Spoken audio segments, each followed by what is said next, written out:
Hello, beautiful lights. Good to see you. This is Dr. Jenine with a message for you today about mindfulness.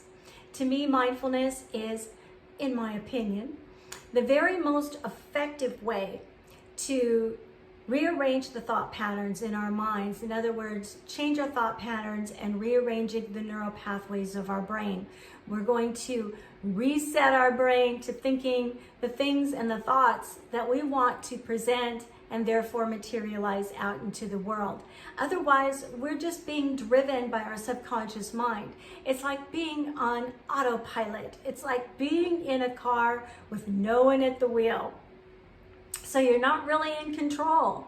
You're just kind of at the mercy, if you will, at the things that are coming through your subconscious mind. And therefore, you don't know where you're driving. And I like to know where I'm driving when I'm driving, believe me. So, when you're practicing mindfulness, you get the opportunity to take on the role as the observer.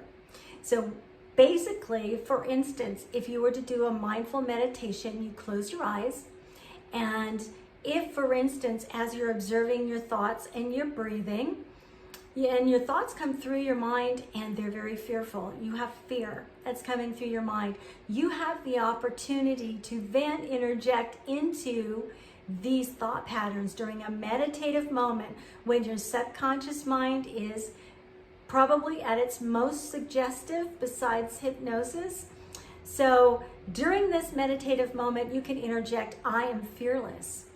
And if you keep doing this, this is a habit now that you need to kind of cultivate within yourself. But if you keep doing this, I am fearless is what is going to interject into your life every time fear starts to hit you. So this may take some practice, and that's why we call it a practice. That means you need to practice. It doesn't take just one time. You need to practice. So when you practice mindfulness, you can interject whatever you desire to project out into your life. You can absolutely change your life. Can you think of some scenarios that might help you as you're practicing mindfulness? Maybe as you're observing some of your thoughts and what you can change those thoughts to in order to reflect the type of lifestyle and life that you want to live. So with all of that said, I know this is going to be very quick, but you know, it's so simple. I don't know why everyone doesn't do this. I mean, sometimes I wonder when I'm going through a hard time, why aren't I doing this? Because we need to do this. It really is an effective way of changing your life. You'll start to realize, even if you take like maybe your phone and record it into it, maybe a mindful practice in your own voice, how powerful is that?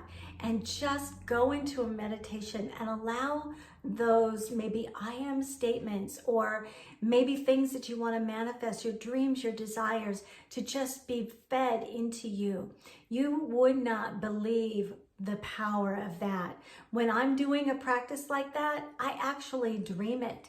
And that's amazing. I mean, in my sleep state, not just cultivating the dream in my vision, but in my sleep state, I am dreaming it. And when you do that and you're loving it, you're going to manifest it in your life, in your personality. You're going to change the neural pathways of your brain, and you can actually reset yourself into a place before a trauma happened, before difficulty happened, maybe difficult situations that you took on things that you thought belonged to you and don't, or maybe you took on things that just are driving your life and you don't know why things keep hitting you like flaming arrows. And it's like you turn around, and sometimes I do this, it's like, why are all these things happening? Well, it's because I'm not practicing my mindfulness, and it's something that we need to do every single day. Just like eating, it feeds your soul. It actually does. Feeds your soul the good things that need to be fed into some of the healing processes that you're probably going through. If you're living this life, believe me, needing healing is not a shameful thing. If you're living this life, you need some type of healing. We all do. We all have experienced things before we knew better. You know, we do the best that we can according to what we know. And then when we know better, we do better. So practicing mindfulness is saying, okay, this is speaking to my mind, to my subconscious mind, and the neural pathways of my brain. I now know better. So I'm therefore going to do better.